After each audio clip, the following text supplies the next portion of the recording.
What's up, everybody? It's your boy Rob Crane. I want to go over me winning co-winger of the year for the 2021 season in the Major League Fishing Toyota Series Plains Division. Talk about the lakes we went to, when we went to them, how I caught them, all that kind of deal.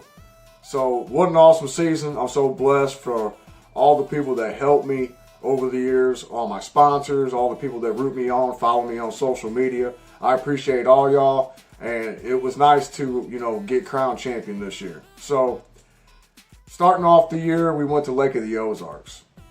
Now, Lake of the Ozarks, in the early spring, it was March. March 4th through the 6th, we went to Lake of the Ozarks, and when we got there, the lake was still frozen. And day one of the tournament, areas of the lake was still frozen. Now, I love Lake of the Ozarks. I grew up fishing it. I like fishing it in the wintertime. And generally, it doesn't freeze up like that. And we just had a real big cold snap a couple weeks prior, and then a warming trend the week before.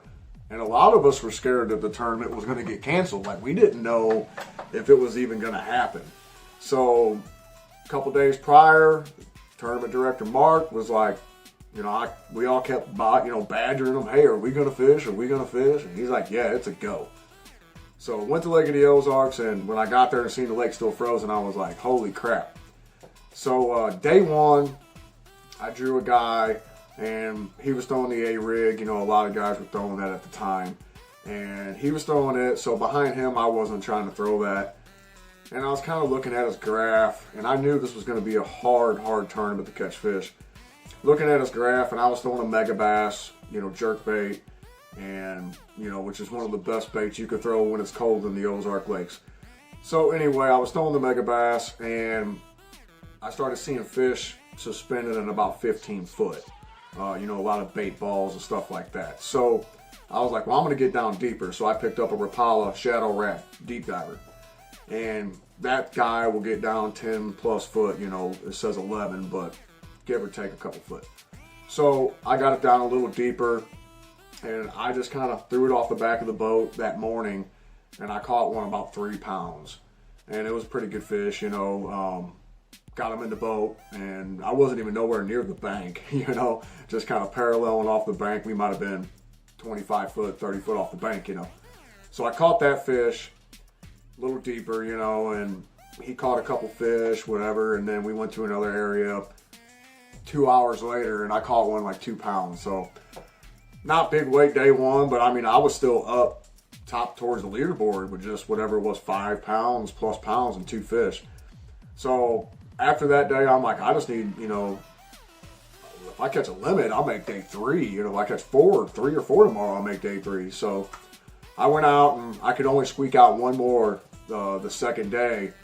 And I got to fish with my homeboy Marcus Sikora. Me and him have been pre-fishing together for 3+ years now on these derbies, and I actually drew him day 2, which was cool. And he is the man on Lake of the Ozarks. Everybody's known that.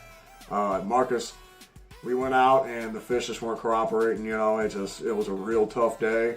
And we went past a bush, and he's like, hey, get up in there, And so I threw it past it and brought that jerkbait down the side of it. Caught one, and it was a 3.5 pounder, 3 pounder that should have been 4.5 pounds. It was the skinniest, longest 3 pounder you ever seen in your life. So, not sure why old Bessie was so skinny, but I wish he was another pound heavier. But had the head of a 4 pounder, that's for sure. So, I ended up finishing that tournament in 20th. Got out with a check, top 20. Couldn't complain too much. I caught 3 fish. There was 100 and however many anglers in the deal, whatever, 175, 180, 100, I don't know how many there were, something like that. So then I was gearing up, and the next lake was Grand Lake. Now, I've been to Grand Lake a couple times over the years, and every time I've gone there, I've done well. And first time I ever fished it was in like 2015, I think it was, and it's actually up here. Yeah, first time I was ever there in Grand Lake was in April, I think it was, or May, and cold weather, pre-spawn deal, and I caught 2 fish that day for 8+ pounds on a jig back then, dragging a jig behind a guy, throwing a jerkbait, and I ended up taking third place. So that was my very first time ever at Grand Lake, and literally I just drug a jig. I have that jig up here still. There's just this little guy here, a little round-headed, little finesse jig, because I couldn't get bit on a jerkbait behind the guy. I tried, trust me, I tried. Named David Ryan, good dude. He took third place in that tournament too, so that was a pretty cool deal for both of us in the BFL back then. So we came back to Grand, and I'm like, all right, let's go, you know. So we get there, and lake's setting up pretty good, you know, pre-fished a little bit, and there's a lot of good keepers up shallow, you know, and there's mixed in big fish here and there, you know. So ran around day one, and I think I caught 4 day one for, you know, 10, 11 pounds, whatever it was. And then day 2, you know, like I had some baits that were working. And so day 2, I decided to really buckle down because I was in the mix of it again. And so I was catching them on a chatterbait, I was catching them on my jig, and I was catching them on a 1.5 square bill. So those were basically the 3 baits I was kind of cycling through. And some guys were doing some other things, top waters and stuff, shallow, catching them. But I wasn't about to do that. I was just trying to get keepers, you know. And I was throwing a Ned rig too sometimes, but I threw that thing down because they were eating, you know. So day 2 I went out, and I just instantly started just catching. My partner was throwing a chatterbait in front of me, and he caught one like right off the get-go.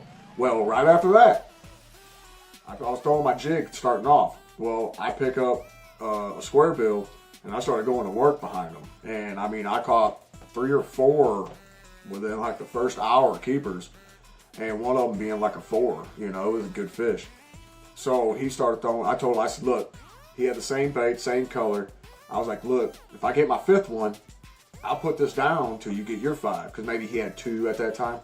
So I put it down. He got his 5 not too long after that, and then we just caught fish all day. We just couldn't get that big bite. And I think I had 12 and a half or something like that. Day 2, maybe 13. So good time, you know. Now I'm sitting pretty. I think I'm in 6th place. I think it was 6th place going into championship Saturday. You know, top 10. Everybody else went home, and you know, I'm in top 10 again. So I was ecstatic about that anyway. But I really thought that I could go out and, you know, make a run at it. I was only a couple pounds out of 1st place. And in these deals, you know, the guys in front of you, it's hard to keep that that momentum 3 days in a row, especially for co-anglers. I mean, you don't know who you're fishing with, what you're doing. It changes every day. So as a co-angler, to be consistent all 3 days and win a tournament is difficult. We'll just say that. So I drew Brent Algio, a guy from Table Rock Lake at the Ozarks area. Great dude. We've met numerous times, and I got paired up with him. He was in 6th, so we went out that day, and I squeaked out a limit for whatever, 10.5 pounds, I think it was. I just couldn't get a big bite. You know, I ended up finishing in 5th, and I think Brent finished 5th too. I think. So, top 5 only got some hardware, so I got to take me home a nice little Major League Fishing trophy, which, you know, it was a fun tournament. You know, I mean, I had a run at it. I just needed to buckle down and keep grinding, and I did. I mean, after that tournament, I was sore. I pre-fished for 2 days, fished for 3, and I tried. You know, I tried my damnedest to win that trophy, but that's how Grand Lake went this year. And then the last tournament was Lake Dardanelle. All right, now I have a history with Dardanelle. It's in Russellville, Arkansas. Now, Dardanelle, the first time I was ever there, was my very first Costa Series, now Toyota Series tournament back in 2016. My very first one, and I took 3rd place in that tournament. And I just junk fished my tail off to get there. Now, we got, I think Dardanelle was in May. It's May 6th through the 8th. So, pre-spawn, maybe some spawners, you know, they should be eaten, you know. And it didn't turn out that way for us. Dardanelle was stingy. The water was really high, and I basically just put my head down and was just hoping to get some keepers. This first day I caught 2 or 3, I think.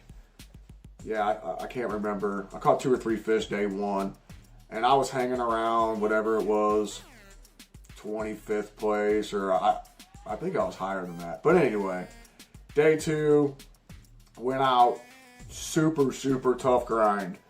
And I fished my tail off all day long. And the only thing I caught on day 2, it was at about noon that day. I flipped my Kitech jig, of course, my tungsten jig. Flipped my jig up next to a little bridge piling. It sunk down and it stopped sinking. I reeled down, set the hook. I caught a fish that was a little over 2 pounds. Rough. Okay, one fish day 2, and I ended up finishing the tournament in 17th place. Now, I'm sweating bullets at the weigh-in because I went into that tournament in third place in points overall, and I knew I had guys right above me and right below me. And first through 6th or 7th in points, we're all within like 10 points. In each place is a point, you know. So I didn't know if I got it. I was watching the weigh-in, and I seen some guys I knew were close to me that didn't have any fish. I'm watching it on my phone, and I'm watching the weigh-in live at the weigh-in, and I'm kind of sweating bullets. I knew there was a couple guys that still had to go, you know, the couple last flights. And, you know, I was an early flight that day. And I was just praying and hoping, you know. I was like, I don't know if I got it. You know, it's kind of a coin flip at this point. I knew about half of 3 of the 6 guys weren't going to catch me. So I sat there and waited. And then finally the weigh-in ends, and I still didn't know. I thought I had it, but I didn't know definitively. And I went up to get my check after the tournament when they print the checks out. And the guy at the booth said, "Hey, Crane, you know you won Angler of the Year." I said, "Did I?" He goes, "Yeah, you got it." I'm like, "Yes." So pretty cool, you know, to basically have 3 top 20s over the, you know, through the year, with one being a top 5. Got checks every tournament, and that's hard to do in itself, you know. So I was just ecstatic to get it, and I mean, it's not like I'm taking a boat home for winning Angler of the Year. I get a $2,000 check, a big package from Strike King because they're sponsoring the Angler and Co-Angler of the Year this year, and I'll get a plaque or a trophy, you know, which is cool. So I'm not sure if we're going to have a trophy ceremony or anything like that at the tournament coming up, but that's the last thing is the tournament coming up, the Toyota Series Championship, National Championship. It's at Pickwick Lake this year down in Kuntz, Tennessee. I've never been to Pickwick. I fish Kentucky Lake a lot, but I've never been to Pickwick. And I've always wanted to fish Pickwick. The fish should be eating big time. It's the end of October. It's October 28th through the 30th this month, here in a couple weeks. So it's like, I'm just going to go swing for the fences. When I get there, I'm already getting a check, you know. So I don't have an entry fee. Top 25 from each of the divisions in the country make this tournament. So pretty cool deal, and I'm ecstatic for it. I just really want to say from the bottom of my heart, thank you to my sponsors, all my sponsors over the years that I've had. My main sponsors this year, Kitech and Thunderhawk Lures. You guys have helped me out immensely this year. Without y'all, I wouldn't have been able to swing it.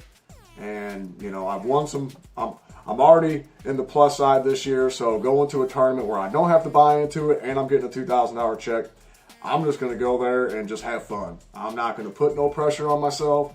I'm going to go there and throw the baits that I've researched and the baits I have confidence in. Please believe that Kitech jig will be in my hand. And hopefully, you know, I won't come home with a new Phoenix, you know. But next year, big changes coming, y'all. I think the co-angling days, for the most part, may be getting numbered. So please believe your boy will be on the front of the boat next year. But all y'all watching this, all y'all that support me, everybody that's helped me throughout the years, from the bottom of my heart, I appreciate you all. Here's the 2022, and here's the championship. Rob Crane, signing out.